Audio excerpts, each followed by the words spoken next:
amigos? ¿Cómo están? Me da mucho gusto saludarles en esta colaboración entre redcouch.mx e Inspiración Radio. Ay, ya me estaba equivocando, Inspiración Radio.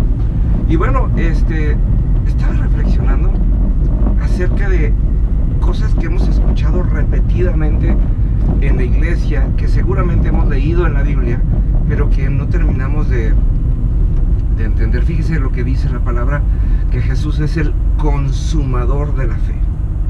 ¿Qué quiere decir el consumador de la fe? Y le voy a explicar por qué le estoy hablando de este tema, porque yo lo considero importante, porque tiene que ver con nuestra dinámica de fe y con nuestra actitud ante las cosas de Dios. Piense esto, fíjese.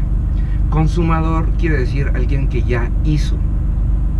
Cuando la gente se pone a pensar qué es lo que Dios puede hacer por nosotros, pues Dios ya no puede hacer nada por nosotros porque ya lo hizo todo. Ahora todo lo que tenemos que hacer es ponernos bajo la sombrilla de lo que Él ya hizo. O sea, Jesús ya vino, ya murió por nosotros, ya resucitó. Ahora tenemos que ponernos bajo el efecto de lo que Él dejó hecho. O sea, ya Jesús no va a venir a hacer nada por nosotros, ni sacarnos de apuros, ni nada. Pero cuando entendemos eso, también tenemos que entender cosas tan radicales y tan importantes como el hecho de pedir perdón. Y fíjense nada más, la palabra nunca nos dice pidan perdón por sus pecados, dice arrepiéntanse de sus pecados. Porque tiene que ver con el hecho del consumador de la fe. El consumador de la fe ya nos perdonó. Entonces, en el momento que nosotros vivimos, actuamos y funcionamos alrededor del hecho de pedir perdón por algo que ya fue perdonado, deja de cobrar y de tener todo sentido. Al contrario, dice, si Él ya consumó la fe, Él ya nos perdonó, ahora lo que tenemos que hacer es ir delante de Dios, ahora sí que hablarle en términos de nuestro pecado y decirle, muéstranos el pecado como tú lo viste el día que decidiste morir por mí, para que yo pueda ahora sí que pensar como tú piensas y actuar frente al pecado como tú actúas.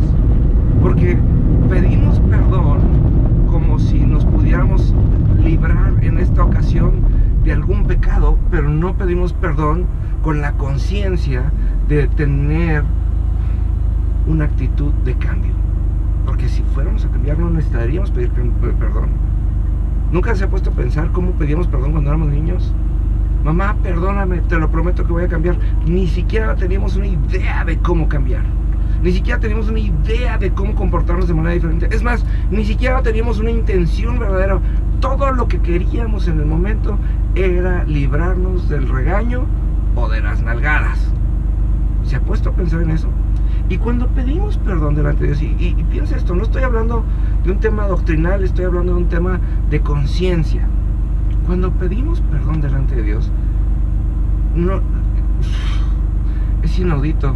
Lo que pasa es que tenemos que cambiar nuestra cultura, y esto se lo digo yo, incluso a mí me cuesta trabajo, porque de repente llego y le digo, Dios, perdóname, pero luego después me doy cuenta que estoy hablando por hábito y no estoy hablando con la intención de verdaderamente cambiar. Y sobre todo, la palabra perdóname viene acompañada de un sentimiento de culpa. Y piensa esto, la culpa es del diablo. Yo tendría que venir delante de Dios y decirle, Señor, acabo de pecar, pero entiendo que incluso este pecado que acabo de cometer, tú ya lo perdonaste en la cruz. Ahora vamos a trabajar tú y yo juntos para que no vuelva a suceder y para que yo tenga el entendimiento que tú tienes. Sí tiene sentido lo que le estoy diciendo, ¿verdad? Entonces, queridos amigos, mi intención del día de hoy es hablarles acerca de la consumación que Jesús llevó a cabo. Él llevó a cabo el perdón de los pecados, Él llevó a cabo el perdón de nuestras actitudes. Él ya no tiene un conflicto con nosotros. Entonces tenemos que empezar a actuar como verdaderos cristianos, como propiedad de Cristo, ¿sí?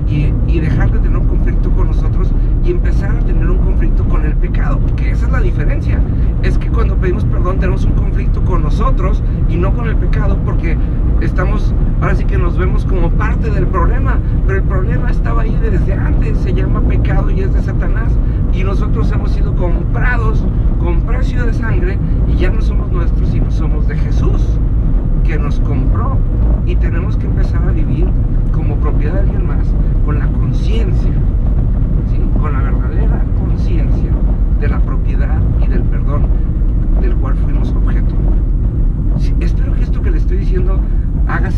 en su corazón, porque la verdad es muy importante el entender que ya no hay cosas que Dios vaya a poder hacer por nosotros, sino que Dios está con nosotros porque Él vino a buscarnos, Él vino a manifestarse en nuestras vidas y está más que preocupado por darnos una gran vida. Así que, queridos amigos, creo que eso es algo que nos tenemos que llevar a reflexionar para que dejemos de pedir perdón y empecemos a llevar una vida, como dice nada más como lo dice la Biblia, con frutos de arrepentimiento, con cosas que la gente vea que transformó nuestra vida y de lo cual la gente pueda tomar como alimento y como ejemplo. Así que, queridos amigos, los invito a que visiten las redes sociales de Inspiración Radio y las redes sociales de redcouch.mx y a que nos veamos pronto en el siguiente devocional.